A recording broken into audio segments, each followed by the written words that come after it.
À l'attaque donc sur la résidence du ministre de la Défense. Je vous le disais un petit peu plus tôt, on a appris que Sadio Camara n'avait pas survécu à cette attaque. Et on retrouve Serge Daniel, le correspondant de France 24 dans la région. Bonjour à vous Serge, merci d'être avec nous. Avant de revenir ensemble donc sur la confirmation de la mort du ministre de la Défense, d'abord ces dernières informations qui nous parviennent notamment de Kidal. On apprend, et c'est ce que revendique en tous les cas la rébellion Touareg, qu'un accord a été conclu avec les Russes pour qu'ils amorcent leur retrait. Qu'en sait-on? Que vous disent vos sources à vous sur place? Je confirme totalement, c'est un pays voisin du Mali, un grand pays voisin du Mali qui a pris contact avec la Russie et qui a donc décidé de négocier pour un retrait des soldats russes, des mercenaires russes qui sont basés, qui dépendent du ministère russe de la Défense, qui ont donc décidé de s'entendre pour quitter Kidal. Ils sont en train de partir vers Gao, la principale ville du nord du Mali. Donc, je confirme, les Russes sont en train de partir après avoir négocié leur retrait avec les forces de libération de l'Azawad. Qu'il est trop tôt, Serge, ou est-ce que vous avez déjà des éléments à votre disposition détaillant cet accord? Qu'est-ce qui a été promis aux Russes en contrepartie? C'est tout simplement pas de combat, mais vous partez sans armes. Ça, c'est très important. Vous partez sans armes. Ils ont été répertoriés sur une fiche, d'après nos informations. La Russie a communiqué le nombre de personnes, de Russes, de ces ressortissants qui combattaient. C'est eux qui tenaient Kidal. Hein, vous savez, c'était la force dissuasive de Kidal.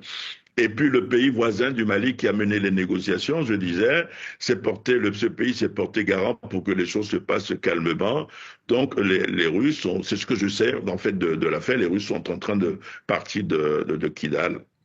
Les mercenaires russes qui se retirent donc de Kidal, Serge, mercenaires russes qui étaient jusqu'à présent des alliés de l'armée, de la junte au pouvoir. On sait que le numéro 2 de l'appareil a été tué. Sadio Camara n'a donc pas survécu. Ça a été confirmé. Vous le confirmiez vous-même juste avant de prendre l'antenne. Qu'en est-il, Serge, du président Goïta, muet depuis hier? Il n'a pas pris la parole, il n'a pas encore réagi. Quelle lecture il faut faire de ce silence? Je pense qu'on est dans la phase de sécurisation encore des dirigeants, parce qu'effectivement, aucun des 5 dirigeants qui ont pris le pouvoir il y a 5 ans n'est encore apparu. D'après mes informations, le général Assimi Goïta a été exfiltré de Katim, c'était son fief. Certains disent même qu'en fait, que les djihadistes se sont trompés, ils allaient attaquer son domicile, c'est son domicile qui était visé et qu'ils sont tombés plutôt sur le domicile du ministre de la Défense qui a été tué. Il a été tué, une de ses épouses, 2 petits-enfants, et il y a eu des dégâts collatéraux également. Des civils ont été tués parce que c'est un camion citerne qui a mené l'attaque.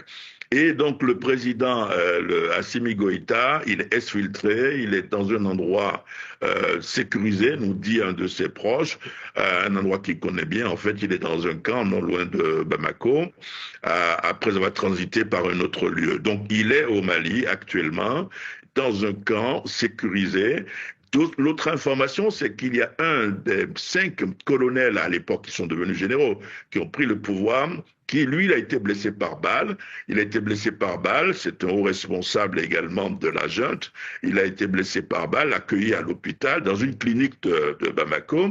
On a pu lui extraire les balles d'après nos informations dans la nuit d'hier à aujourd'hui. Et si vous faites d'après les témoins, autour de l'endroit de la clinique où elle a été opérée, il y a un important dispositif de sécurité,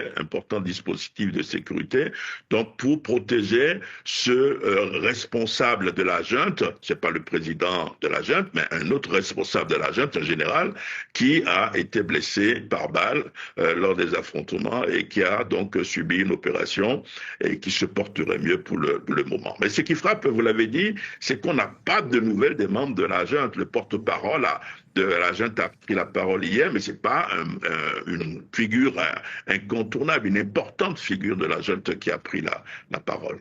Merci beaucoup, Serge Daniel. Merci pour toutes ces précisions. On vous retrouvera sans doute dans nos prochaines éditions pour refaire un point sur l'évolution de la situation au Mali.